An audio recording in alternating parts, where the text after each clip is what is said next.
y'all listen. So now today I'm finna be talking about Mars when it comes to karmic relationships, right? So now what you have to understand is, y'all listen, everybody has a relationship planet and everybody has a relationship house. Really houses, right? You know what I'm saying? But one of the prominent houses for relationships in general inside of Vedic astrology and even in tropical astrology is going to be what? The actual seventh house, right? So now, as you all know, I'm gonna give you a prime example. You might think, well, this planet says my relationships are good.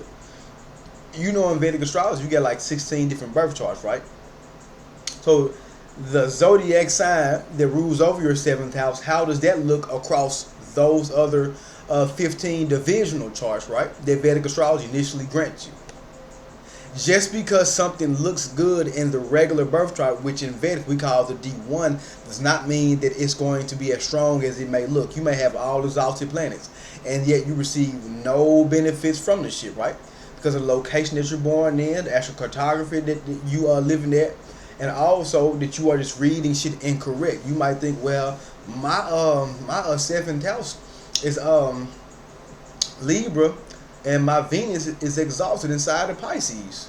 You're like, that's exaltation, and yet all your love life is just kind of like fucked up a little bit, right? Because you don't really understand what that actually means, right? Venus in Pisces doesn't always mean that a happy love or a happy marriage, right? It can mean losses, right? Because remember, Pisces is still the sign of what? Disillusionment, right? You know what I'm saying? In Vedic astrology, we treat Pisces very similar to what the 12th house is, right? But guess what? 12th house rules what? Losses and isolation, confinement, right? So guess what? Sometimes even with an exalted Venus, you can lose love, right? You see what I'm saying? It's just so many different ways to look at it, right? Other factors always have to play a big deal when it comes to making judgment on what something actually means, right? But today I want to talk about the Aries energy the Mars nature when it comes to karmic relationships. If you have strong Mars placements dealing with your seventh house, or dealing with your other relationship planets, or dealing with planets that also affect your seventh house, or is aspecting your seventh house.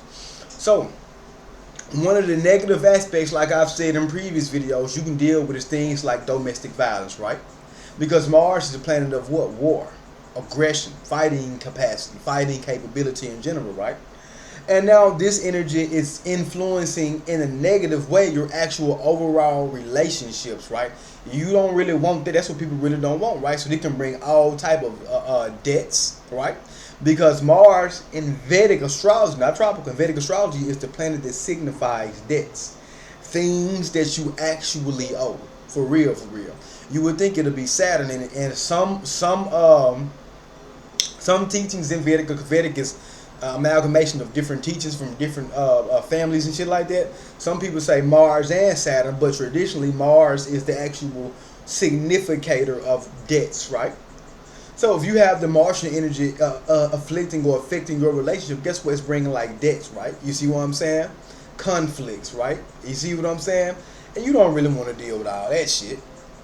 Mars can also bring you a person that's super competitive, or it can make you super competitive, right, when it comes to relationship dynamics, right? So when y'all trying to be intimate, or y'all trying to have like a good long-term relationship, y'all trying to always be copacetic, it's probably kind of a lot of friction that may have a certain subtler undertone, or a loud ass, you know what I'm talking about, like obvious tone. You see what I'm saying? So too much Martian energy afflicting your houses of relationships, your planets of relationships, can bring a lot of chaos, right, when it's in its more negative aspect, right? You know what I'm saying? But that's what people really got to be careful of, right? Is because this will have you in the house with your spouse, y'all just always fighting. It's always a fight. It's always an argument.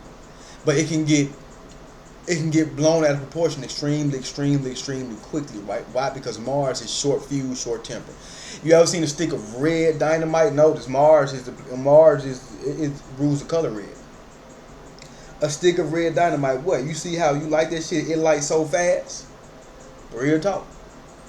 So when you have a lot of negative Martian energy too, I'm trying to think of some more things. It could also bring injuries when it comes to the relationship. Real talk. psychological injuries too, because remember Mars still does rule over Scorpio, which is the natural eighth sign, and we know Scorpio is the natural ruler of the eighth house, which is of psychology. See what I'm saying? So yeah, it can be damaging to the actual mental and mind frame, all that energy exhaustion, right? And then that's another thing too. Restless energy, but you still feel tired, but you still keep going. That's what Mars shit can really bring there, right? I'm tired of fighting, but yet you feel like, damn, I gotta keep being a part of this battle, right? Real talk, right? So Mars energy can be very draining in and of itself, because like, think about it. When you fighting in a fight, in real life, fighting a fight, if you get real tired, you're not gonna want to feel like doing it, even though you might understand you must from a duty or obligation standpoint or a not backing down standpoint. But yeah, Mars can cause too much friction. It can cause all type of assault. When we talk about in his negative light, assault, all of that shit right here. Health issues too, Too much Mars energy, it's just like somebody taking a flamethrower and just putting that shit on your heart, putting that shit on the emotional connection that you and your partner have together, and they just burning that motherfucker. Yeah, and it's just suffering. That's what Mars in a more negative aspect can actually do. So that's something you really want to be careful of, right? Another thing too is that Mars is still a planet of sexuality, right? So negative Mars can bring, like, I'm talking about, like a bad sex life too. Not as much will, not as much energy, not as much drive, not as much passion, right? Because that's what Mars rules in its highest aspect, right? But if it's this more negative aspect, boom, you just not into shit no more. You know what I'm saying? So yeah, y'all gotta be very, very careful and very, very precise when you in relationships, right? And if you have strong Martian energy in your birth chart, it's best for you to really realize that. Come get a birth chart reading from me, and I can really hook you up. Like I said, I get over 250 birth chart reading reviews in general, real talk. So now, because their Mars energy, you gotta remember, people start putting hands on each other, throwing stuff,